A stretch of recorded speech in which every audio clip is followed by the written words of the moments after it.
best part, oh man, the kids. I think the best part is interacting with the kids. The kids, man. The best part of my clinical teaching experience has definitely been the kids, and just being there with them every day, getting to spend a lot of the day with them, and growing as a teacher as they grow as students has been awesome. The best part of my clinical teaching experience has definitely been seeing the growth in my students. I've been very grateful to have been placed there in the fall and now this spring. So I've really seen their growth, not only in their language, but just in their routines and just their own confidence. I feel like the best part of my clinical teaching has been seeing myself grow as a teacher from where I started to where I am now, but also getting to see all the students grow is also a real big joy. I'm doing early childhood special education for my clinical teaching right now.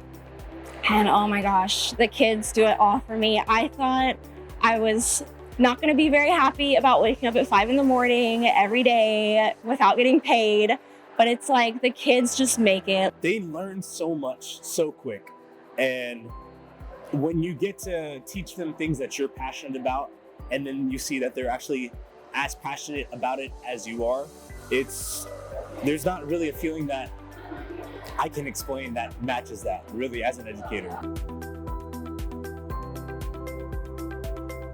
The advice that I would give clinical teachers is be prepared. My advice for incoming clinical teachers is be prepared. Be prepared. Have everything ready before you enter the classroom, get your assignments turned in on time, and keep in close contact with your professors and your supervisors because they want to help you. And have a balance. You don't want to go home and be like, oh, I have X, Y, and Z, 1, 2, 3, there's so many things I have to do. And be like, okay, yeah, I have my off period. I can plan with my teacher there. I can go in a little bit earlier, stay a little bit later. But you want to keep that balance just like you would if you were a teacher. A lot of people will say you don't know what to expect within your student teaching. And I think that's a great thing because you get to figure so many things out. But the most important thing is taking care of yourself within that time. Because if not, you will not be able to survive the long hours and really schedule adjust that you haven't really experienced. Take the initiative, show that you want to be there. It's going to be so many experiences that you've never been through before, but if you show that you want to be there, it's just going to be so rewarding in the end, genuinely. Be prepared for the mind shift that comes from being a student to a teacher, because you put the kids first and you put the students first. And that's changed because we've been the ones that have been kind of being taken care of, and now we're the ones that get to be the caretakers. So for me, preparing yourself for that, but it's such a beautiful transition, and you really do have a lot of power to make a positive change in a lot of kids' lives who really need it. So yeah, I would say just be prepared. There is no such thing as perfect teaching, so definitely learn from your fellow teachers. Give yourself grace if you make mistakes, because veteran teachers are going to make mistakes, so you're going to be no different. Advice for clinical teachers would be to celebrate every win, no matter how small it is, or even if you feel like it's not significant, it is. The small ones are just as big as the big ones. I've had a very good clinical teaching experience. I really love my cooperating teacher. We have a collab classroom, so I technically have like 2 cooperating teachers, and I've learned so much from them, way more than honestly I thought I would. I thought that I knew everything already, and turns out I really didn't. Both my mentor teachers have been very, very honored to have me in there, and likewise.